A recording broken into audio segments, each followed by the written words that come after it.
you do a line and your nose starts dripping like a leaky faucet.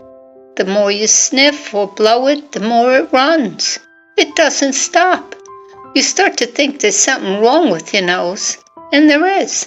It's trying to defend itself against the line you just sniffed up there, causing a little swelling and a lot of burn.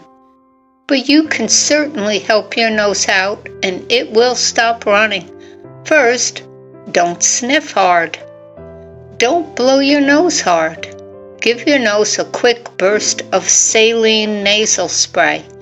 You can also put a warm, damp cloth on your face to soothe the amount of mucus up in there. Lastly, drink a glass of water because that helps to make the mucus thin. Maybe you're not ready to quit yet, so take good care of yourself until you are.